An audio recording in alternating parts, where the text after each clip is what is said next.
Signor Presidente, Madam Chair of the Council, meine sehr verehrten Damen und Herren. Ladies and gentlemen, I'll be brief because it's quite late that we got moving this afternoon. The Council President in office really covered the ground of what we're doing in the Council, so I don't think there's any point rehashing that content. When I took office 5 years ago, I made a promise, and that promise was that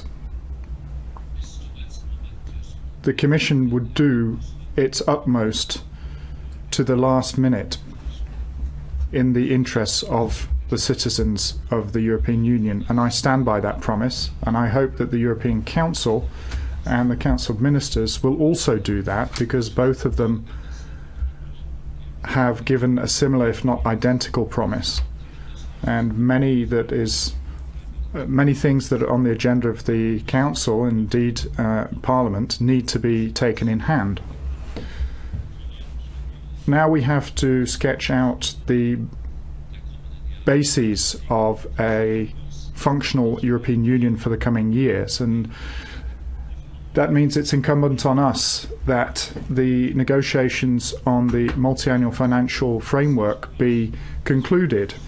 That in turn means that we must act decisively to fight climate change, and it also has as a prerequisite that we push for the stability of our regions and support that. What is important, indeed very important, that we have an agreement on the multi-annual financial framework.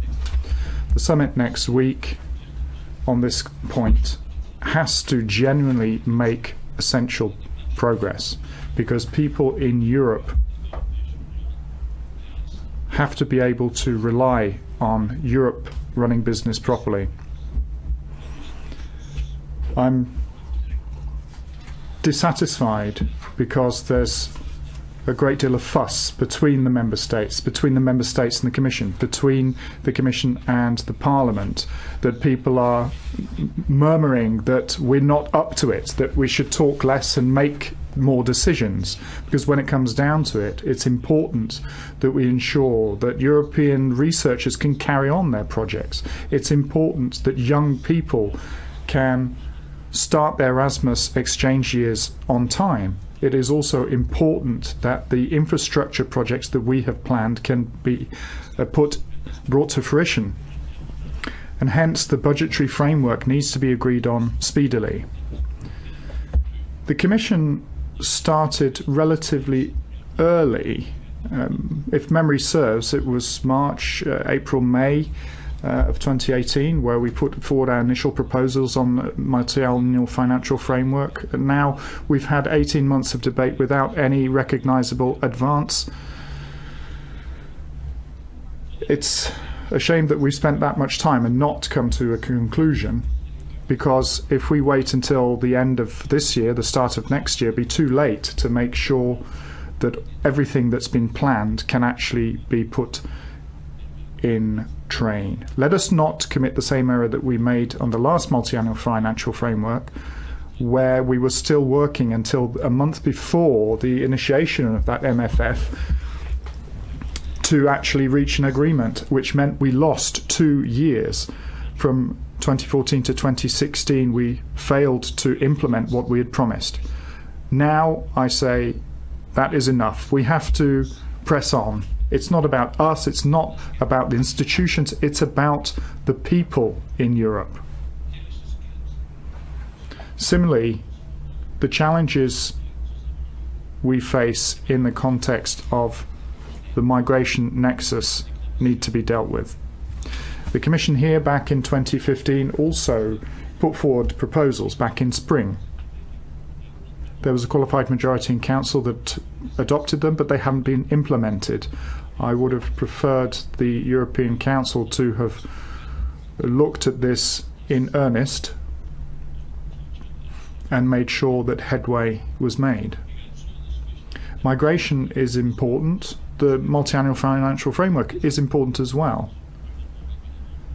And I say here, and will repeat tomorrow and whenever I'm asked to give my opinion, if you believe that the charges that fall to the European Union in the framework of the MFF can be done with just 1% of GNI, I'd like to say this.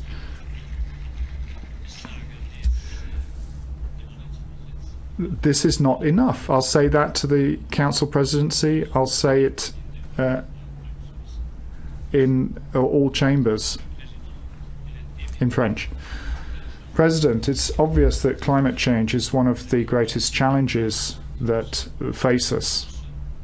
We have been and we are the first bloc in the world to sign up to the Paris Agreements that would never have come to being if the EU weren't involved, but now we have to put in place a legislative framework, rules, not just words, to achieve all those objectives that have been set out and enshrined in the Paris Accords, to stimulate investment, to encourage social justice, which is not a small problem either in transitional sectors. It's important that climate neutrality has to be achieved at the latest by 2050.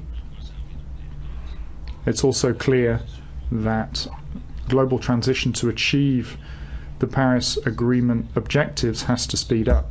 And it is in that spirit that the many trade agreements that the European Union has concluded in recent years that are legally binding will contain specific measures on the implementation of the Paris Agreement, following the model that we have with Japan, and also the agreement with Mercosur. And even if you may doubt the will of some of those who are meant to implement these agreements, it is nevertheless true that for the first time in the history of the European Union, and the first time in the history of trade agreements, we have insisted on environmental standards and indeed social standards, and hence we have an instrument that can be used to encourage those who are more recalcitrant or more reticent to actually do what they have promised to do. President, maybe I could dwell briefly on enlargement. At the start of my mandate, I said that during the course of this mandate, there would be no more rounds of enlargement, no new accessions. Some of you were sad about that, and in the Western Balkans region especially.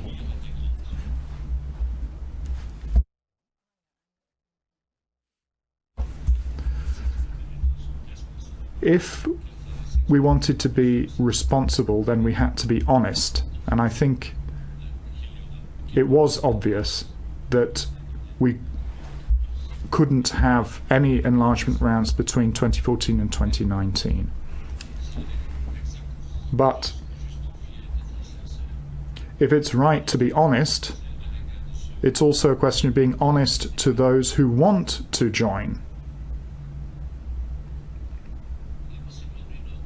Northern Macedonia and Albania have made progress, indeed substantial progress, and that is the reason why President Sassoli, President Tusk, President-elect van der Leyen and myself have written a letter to the member states inviting them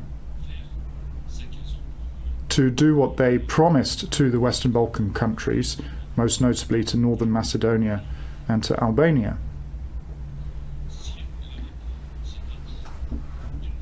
If Europe shows a clear will, then there is always a clear way to achieve the objectives that we have undertaken.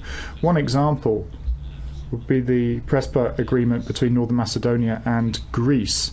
The European framework and the European perspective and prospects have made sure that a serious conflict drawing out over several decades has finally been brought to a close.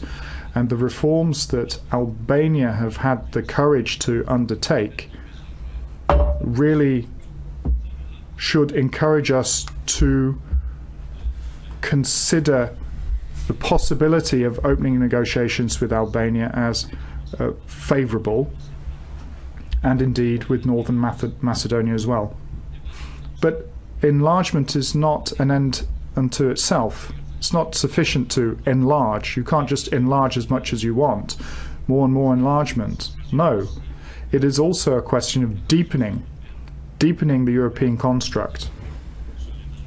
And we have to draw on the values that are common unto us, that we must never lose sight of, and those who join the European Union must never lose sight of. Worked on Turkey, which is characterized by relations with the European Union which are as complex and as important as ever. Turkey is, of course, a key partner for the European Union, not least when it comes to cooperation on migration. My full commitment, and the one of the Commission, and hopefully the one of our Union, to the implementation of the EU-Turkey Statement of 2016 remains clear. The facility for refugees in Turkey continues to deliver concrete results on the ground, and this should not be forgotten. There are other issues on which I cannot be so complimentary. When it comes to Turkey's illegal drilling operations in the Eastern Mediterranean, I have to repeat that in this respect, in others too, but mainly in this respect, I'm a Cypriot, and I will remain in full solidarity with Cyprus. Turkey has security concerns at its border with Syria. However, I call on Turkey, as well on the other actors, to act with restraint and to stop operations already, as we are speaking, underway.